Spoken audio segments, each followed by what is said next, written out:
La animación nos sigue dando sorpresas, no importa que seamos unos treintones ya casi calvos, una buena obra con una animación decente y una historia interesante pueden propiciar que nos enviciemos con ella y devorarla como a un buen par de ubres. Seiyus que han dejado huella en nosotros con interpretaciones insanas para momentos específicos de la trama, risas, lágrimas, de todo. Pero hoy quiero hablarles de esos momentos que nos hicieron decir agárrense bien del asiento porque este viaje les puede traer recuerdos que preferirían haber depurado de su psique. O quizá no, nunca falta el hijo de puta que cree que todo es muy comercial y si no es una obra silente que narre la historia de un ronin que vaga en busca de venganza durante la dura era del Japón feudal, no tiene verdadero valor visual. ¡Cierra el pico! ¡Estamos trabajando! Así que sin más, comencemos.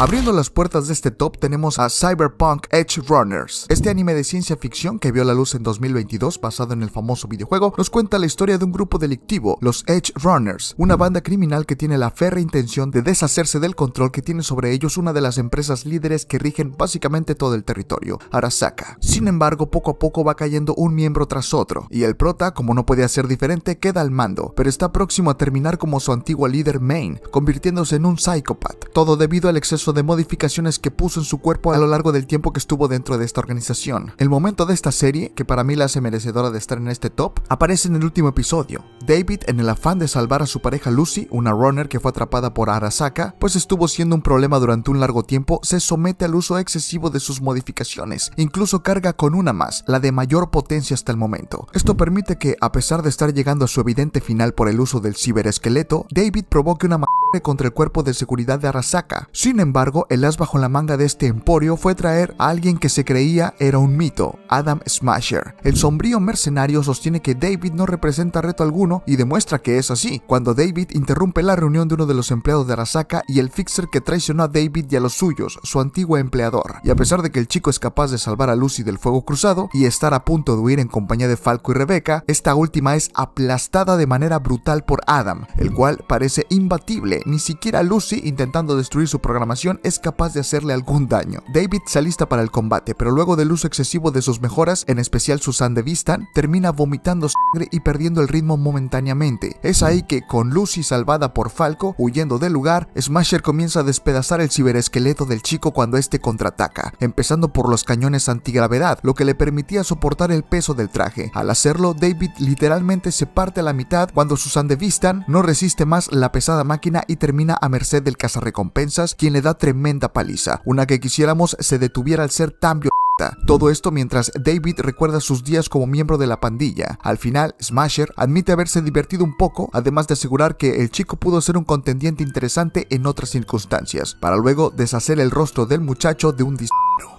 Dios, de esos momentos tan jodidos en donde te das cuenta que todo acabó, en donde guardabas un resquicio de fe para que David sobreviviera, se repusiera y acompañara a Lucy en su viaje a la luna, cumpliendo su sueño, pero no. Esta obra no juega a lo seguro y se baja a los personajes con los que te encariñas de una manera rápida y cruda. Sin duda, un momento que debía estar aquí.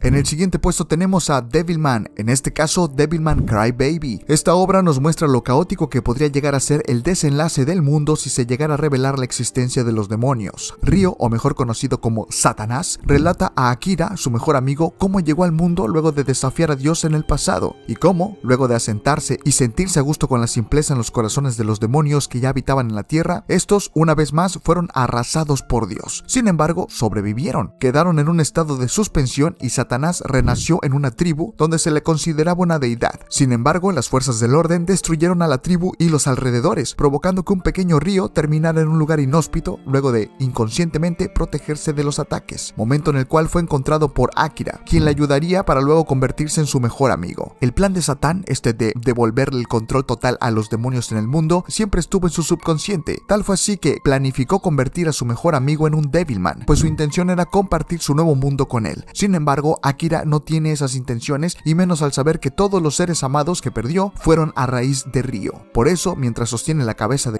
de su pareja, jura que destruirá a Satanás. Luego de rendirle honores a su difunto amor, los Devilman del mundo se unen a Kira para la batalla final. Humanos, demonios, Devilman, todo en una guerra sin cuartel, con un escenario por demás desolador. Akira llega hasta donde está su viejo amigo y se desata una lucha entre ambos, una en donde la superioridad de Satán es evidente, siendo este capaz de partir la luna a la mitad con un solo movimiento. Y el momento más jodido de todo esto ocurre cuando Satanás sostiene una charla con su amigo, Akira. Luego de asegurar que todos los humanos han perecido, de ahí que todo esté tranquilo al fin. Satán comenta que aquella vez de pequeños, cuando Akira le aseguró al rubio que él también lloraba, no lograba comprenderlo hasta ese momento en la actualidad. Satán, en su infinita sabiduría, desconocía el significado del amor por alguien más, hasta que ya no tuvo a la única persona que no lo vio ni como deidad ni como un peligro por mucho tiempo. Este es el momento que hace merecedora esta obra de entrar en el top, pues tenemos a Satán charlando recostado de manera apacible con su único amigo, el cual al abrirse la toma podemos ver que yace sin vida a su lado, literalmente partido a la mitad. Y es aquí que al ver a Akira sin vida, genera en él una emoción que jamás había experimentado, la pérdida de alguien importante, ese vínculo tan querido, ese aprecio que mostraba como si fuera misericordia con su amigo al advertirle que no peleara con él. Satán comprendió al fin lo que era el amor y al mismo tiempo el dolor que conlleva, soltando un alarido por un amigo caído por su propia mano. Sin embargo, es en ese mismo instante que aparecen aquellas enormes esferas parecidas a soles de las que había hablado Satán en el pasado, un ataque directo de Dios que extermina todo a su paso, generando así un reinicio total. Sin duda, un momento que más de uno quisimos que no ocurriera y que, al ser visto por primera vez, te deja un nudo en la garganta, pues el final de Akira es rápido, no sabes qué acaba de pasar, aun cuando intuías que pasaría. Devilman Crybaby sin duda es una obra cruda que se desarrolla en ambientes que van transicionando de manera violenta y visceral, con además un gran final que aún así te deja un muy mal sabor de boca. Dios, qué hermosa es esta puta obra. Y ahora, un clásico, algo que les hará irse a la esquina del cuarto a llorar como el prota de Huye. Tras apoyar en la investigación de la piedra filosofal en los primeros capítulos de Full Metal Alchemist Brotherhood, el par de hermanos Elric, luego de haberse enfrentado a una enorme quimera, admiten ante Roy Papacito Mustang que desconocen sobre el tema y, tal vez, si profundizaran más en dicho apartado, podrían comprender mejor cómo tratar con algo así en el futuro. Esto los conduce con el alquimista surcidor de vidas, Shaw Tucker, quien es considerado experto en quimeras, pues 2 años antes fue capaz de crear una que entendía y hablaba el lenguaje humano. Dicha criatura acabó con su vida al dejar de consumir alimentos, y si tienes curiosidad sobre qué tipo de conversación podías mantener con ella, pues digamos que no era la más parlanchina, ya que la frase que repetía era Al llegar a casa de Tucker, se nos presenta a Nina, la hija del alquimista estatal y su mascota, Alexander. Ya dentro, el mismo investigador ofrece disculpas por el estado de la casa, pues dice que, luego de que su esposa los dejara un par de años atrás, la casa se ha mantenido desordenada. Enseguida, Shaw queda sorprendido al saber que Edward transmutó a su madre años atrás a la corta edad de 11 años, y ofrece sus instalaciones al par de hermanos para que nutran sus estudios sobre el tema. Los Elric, al continuar con su investigación, terminan teniendo un acercamiento con Nina, la hija de Shaw, y aunque Edward se muestra algo renuente al inicio, termina formando un vínculo con la pequeña y su mascota. Tras no obtener resultados el primer día de investigación, son invitados por el anfitrión para volver cuantas veces sean necesarias. Es aquí que la escolta de los hermanos le recuerda que el día de la evaluación está cerca, comentario que pone nervioso al alquimista. Esta evaluación se hace de manera anual, para dar los resultados de sus investigaciones. Shaw ya había fallado el año anterior, por lo que un fallo en el presente lo condenaría a perder su título de alquimista estatal, algo que, como bien dice al abrazar a su hija, no puede permitirse. En su segunda visita, los hermanos Elric no pueden evitar identificarse con Nina luego de que ésta les cuente lo sola que se siente cada que su padre se mantiene encerrado en su laboratorio, lo que inmediatamente los hace recordar su pasado. Shaw es visto sumido en la presión de la evaluación mientras su hija juega fuera con el par de hermanos, los cuales horas después sostienen una charla con Tucker. Este les cuenta cuán duro fue la vida antes de alcanzar su lugar como alquimista estatal, la pobreza que lo azotó a él y a su familia, mismas condiciones que hicieron a su esposa marcharse, pero Nina le da palabras de aliento a su padre, asegurando que todo saldrá bien. Luego de esto, Tucker le dice que al siguiente día jugará con ella y Alexander, algo que emociona a la pequeña y alegra a los Elric. El tercer día llega, un cúmulo de nubarrones grises cubren el cielo. El par de hermanos entran al lugar, pero notan un silencio sepulcral. Al interior del laboratorio de Tucker encuentran a este feliz con una nueva quimera que asegura entiende y habla su idioma. Los Elric miran con asombro cómo la criatura puede decir el nombre de uno de ellos. Todo marchaba bien hasta que la quimera, luego de decir el nombre de Edward, le llama hermano, justo como le decía Nina, generando en el joven alquimista una reacción de asombro mezclada con terror. Aquí, el rubio le pregunta las fechas en que se volvió alquimista estatal y de cuando su esposa lo abandonó, siendo ambas similares. La pregunta final de Acero confirma lo peor, pues quiere saber el paradero de su pequeña hija, a lo que Tucker reacciona con molestia, asegurando que los chicos intuitivos como él son los que más odia. En ese momento se revela el verdadero rostro de Tucker, un psicópata que, sin miramientos, 2 años atrás, aquella primera quimera que creó, la cual suplicaba morir, era su esposa, y ahora que se vio arrinconado con la evaluación anual, hizo lo mismo con su hija. Edward le acusa de ser un monstruo, pero este hijo de puta trata de revirar ese argumento, asegurando que ambos son iguales. Tuvieron la oportunidad frente a sus ojos y la utilizaron, sin importar poner vidas ajenas en riesgo. Luego de darle una golpiza y ser detenido por su hermano menor, Edward ve con desprecio cómo Tucker se siente aliviado al creer que conservará su certificado luego de concretar un segundo experimento exitoso de su investigación. Este momento sin duda fue uno de los más jodidos del anime. Este hijo de perra al final sigue creyendo que sus acciones son completamente justificables, no importándole la deplorable situación en la que se encuentra Nina, la cual, a pesar de lo hecho por su padre, sigue viéndolo con cariño, protegiéndolo de Edward o llorando su muerte a manos de Scar. La inexpresividad en ese rostro de la quimera da un sentimiento de pesadez como ninguno, sabiendo que Nina está por ahí, al menos una parte de su conciencia, y fue testigo de principio a fin de la cara más brutal y miserable del hombre que debía protegerla. Concuerdo con las palabras de Risa Hawkeye. Si hubiera alguna obra del diablo en este mundo, sin duda alguna, sería este trágico caso. Peores padres del anime, este egoísta hijo de p***. Gracias Scar que le hiciste conocer a Dios con tus descargas evangélicas.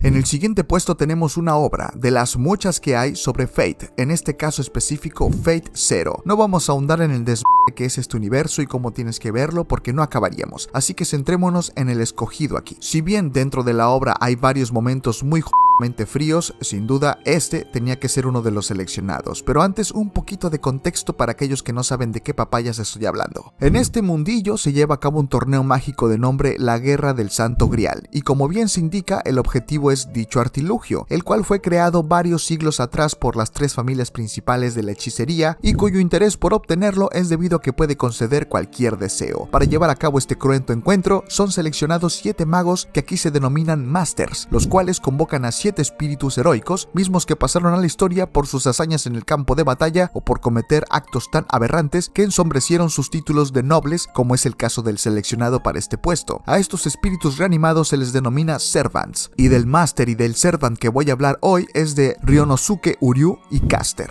Ryonosuke es un psicópata, cuyo interés por la muerte y cómo la experimentan los seres humanos lo condujo a convertirse en un asesino serial. Cierto día encuentra entre las pertenencias de sus padres un libro. Él, sin saberlo, venía de un linaje de magos, pero al desconocer esto creyó que la finalidad de dicho manual era para invocar entidades demoníacas, por lo que lleva a la praxis el ritual para el contrato con el Servant. Y como si fuera una muy mala broma del destino, el día de la guerra llega y Uryu, luego de masacrar a una familia con el afán de invocar una entidad del Averno, es capaz de traer a un Servant de nombre Caster, un ser cuyas pintas no auguran nada bueno, sin mencionar que su aspecto es por demás incómodo a la vista de cualquiera. Y este es el momento al que quiero hacer referencia, pues Caster decepciona a su Master, cuando al tener frente suyo al único integrante de la familia que dejó vivo para que sirviera como sacrificio al demonio que se manifestara, un niño que tiembla de pavor pues tuvo que ser testigo de los atroces actos que el asesino serial llevó a cabo con sus padres, y ahora tiene frente suyo a un ser totalmente desconocido y de apariencia tétrica, lo libera de sus ataduras. Y no solo eso, sino que su trato al pequeño es por demás cálido e incluso le ofrece la oportunidad de irse y salvarse. El chico, dudoso, llega a la puerta. En ese instante, el Master comienza a recriminar la acción del Servant, pero este le pide silencio. El niño sale al pasillo y contempla la luz del sol. Sus ojos se humedecen al saber que un movimiento más y estará a salvo. Pero es entonces que unos tentáculos aparecen tras él y lo arrastran. Y aun cuando la escena no es explícita, podemos intuir lo que ocurre con solo escuchar los terroríficos gritos del pequeño, los cuales no cesan al instante, se prolongan en una por demás cruel agonía.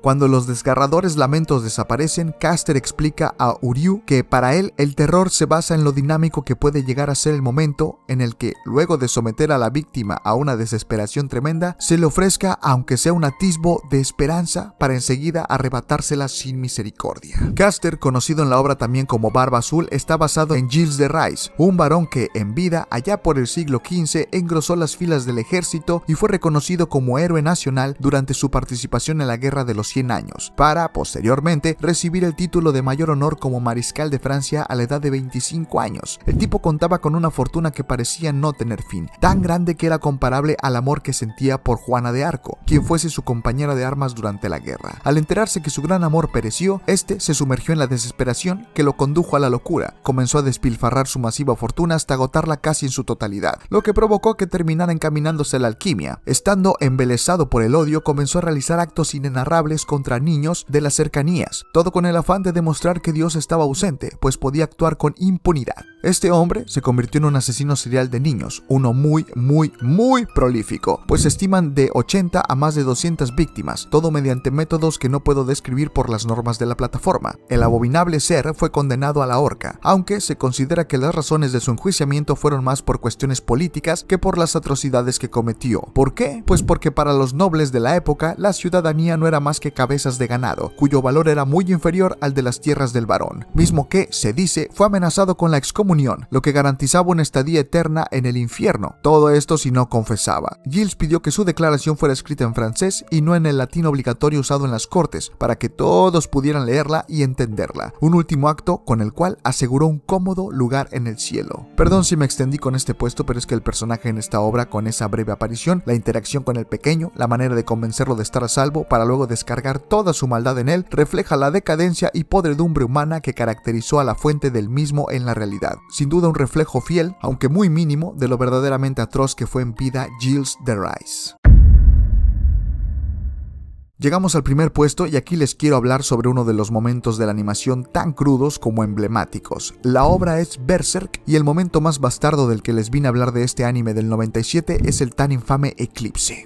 Luego de la separación de Griffith, el líder de la banda del halcón, y Ghost, su MVP, el albino, lleno de ira y despecho, termina encamándose con Charlotte, la hija del rey de Midland, el cual, al enterarse de esto, ciego de rabia, manda secuestrar al líder de los mercenarios para encerrarlo en la Torre del Renacimiento, en donde sería torturado por un año entero. Cumplido ese periodo, la banda del halcón, en compañía de Guts, de manera momentánea, organizan un rescate de su antiguo líder, pero en esos mismos instantes, una pequeña criatura entra en la celda del ya demacrado guerrero con el fin de avisarle que ha conseguido una audiencia. En ese instante, una voz le habla, 4 figuras se notan al fondo de una habitación y aquella voz le asegura que pronto será uno de ellos. La extracción de su antiguo líder se concreta con éxito, luego de que Guts se carga más de 30 soldados él solo esa noche, y al siguiente día volver a combatir contra otro grupo armado que fue tras ellos. Sin embargo, al estar en un lugar listos para descansar y planear su siguiente movimiento, Griffith, en su deplorable estado, sufre una alucinación de él mismo en su prime. Esta alucinación le invita a dirigirse al castillo, aquel que fuese su sueño a cumplir. Griffith, con lo que le queda de fuerza, se encamina en una carroza a alcanzar a su yo de niño que corre hacia dicho castillo, pero la carroza se estrella y él cae a un lago, y ahí trata de desvivirse, pero nota que en sus manos está el viejo muleto que le dieron de pequeño, el Behelit, el huevo del rey, aquel que le daría todo a cambio de su sangre y carne. Guts, quien estaba en camino a ayudarlo, se da cuenta que está por comenzar un eclipse, igual que el resto de la banda. Cuando Griffith nota su presencia, intenta alejarlo de él, pues sabe lo que se avecina, pero le es imposible. En ese momento, un montón de seres antropomórficos se hacen presentes, y es cuando Guts toca a su amigo que el Behelit toma un aspecto aterrador, dando inicio al ritual.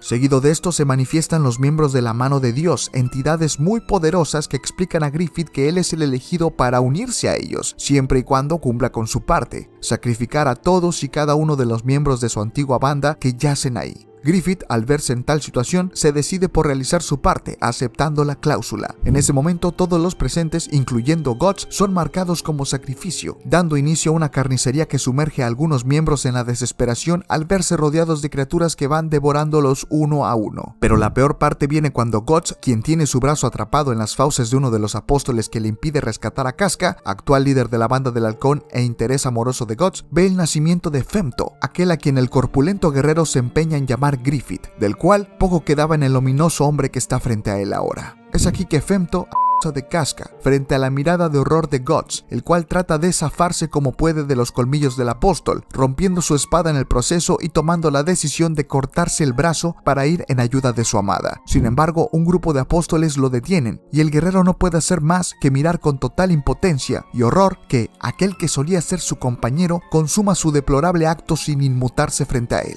En la adaptación del 2016, a diferencia de esta del 97, aparece Skull Knight, un misterioso guerrero que lucha contra el mal y salva tanto a Casca como a Guts del eclipse. Sin embargo, en la adaptación del 97 cierra sin este momento, lo cual para mí lo vuelve aún peor, pues te deja con la incertidumbre de qué seguía, sobre todo en aquellos que no conocíamos el manga en su momento. Aún y con todo eso, no cambia el hecho de que es uno de los momentos más bastardos del anime y que, sin duda, debía estar en este listado. La ambición de Griffith no se había visto menguada por ningún hombre, salvo por Guts. Es por eso que, además de lo que su torcida mentalidad ya había maquinado por la partida de su mejor guerrero, el resentimiento que sentía hacia él era por verlo como alguien que en verdad apreciaba muchísimo, a un nivel enfermizo de hecho, algo que lo estancó y lo hizo perder el rumbo, emociones que no podía permitirse más si de verdad quería alcanzar su meta. Griffith para mí siempre fue un hijo de p***, pero su última acción para con sus colegas fue lo que lo consolidó como un verdadero monstruo. Por eso es que, con todo el rencor que le puedo tener al personaje en mi corazón, solo puedo decir lo que el fandom de Berserk piensa cada que lo ve. ¡Chinga tu madre, Griffith! Y pues bueno gente, esto ha sido todo por esta ocasión, espero este top les haya gustado y que no los haya agüitado de más. De ser así, no olviden dejar su like, suscribirse si no lo están, activar la campanita, configurarla en todas para que así les llegue la notificación y compartirlo con aquellos que ustedes crean que le puede interesar. Yo me despido, no olviden que los TKM, cuídense de sus amigos albinos y nos vemos hasta la próxima.